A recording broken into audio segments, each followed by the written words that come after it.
ओडिशा भारतवर्ष के हजारों वर्ष के सांस्कृतिक एवं आध्यात्मिक स्वर्ण युग का साक्षी रहा है। 261 ईसा पूर्व सम्राट अशोक के समय जब इसे कलिंग के नाम से जाना जाता था, तब से लेकर 21वीं सदी तक निरंतर इस पवित्र धरा ने शक्तिशाली भारतवर्ष के निर्माण में अपना सदैव योगदान दिया है।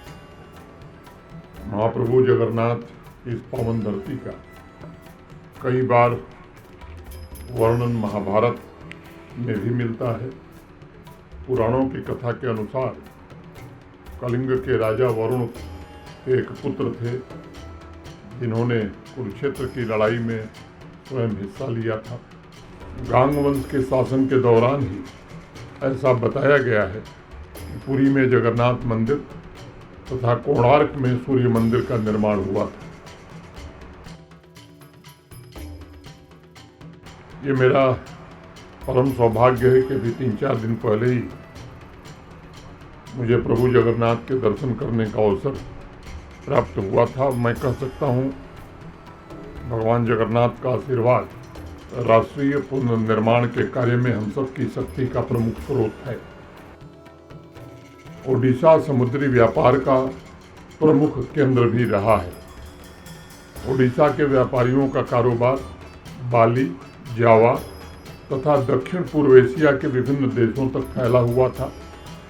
और ओडिशा पर जो मैंने समझा है, उसके आधार पर मैं कह सकता हूं कि व्यापार के साथ साथ उन्होंने उन देशों में भारतीय संस्कृति का भी बहुत ही प्रचार और प्रसार किया। साथ ही इन समुद्री यात्राओं के कारण व्यापारी वर्ग ओडिशा में समृद्धि और धन संपदा भी लेकर के आए थे। यहाँ उपस्थित मित्रों को शायद पता होगा कि उन समुद्री यात्राओं के गौरवपूर्ण इतिहास का उत्सव मनाने के लिए वर्ष कार्तिक पूर्णिमा के दिन कटक में महानदी पर बाली यात्रा का आयोजन अभी भी होता है। ओडिशा का आर्थिक योगदान भारत के समावेशी विकास, समृद्धि और जन कल्याण के प्रयासों की मूल ताकत रही है। और साथ ही ओडिशा की समृद्ध संस्कृति, भाषा और लोक चेतना ने इस दर्शन को भी प्रभावित किया है।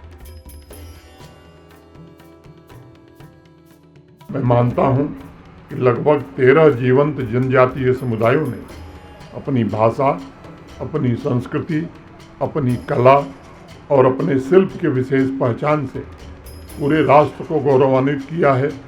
उनके खान पान, संगीत, चित्रकला, नृत्य तथा जीवन मूल्य ये भारत की अमूल्य धरोहर हैं।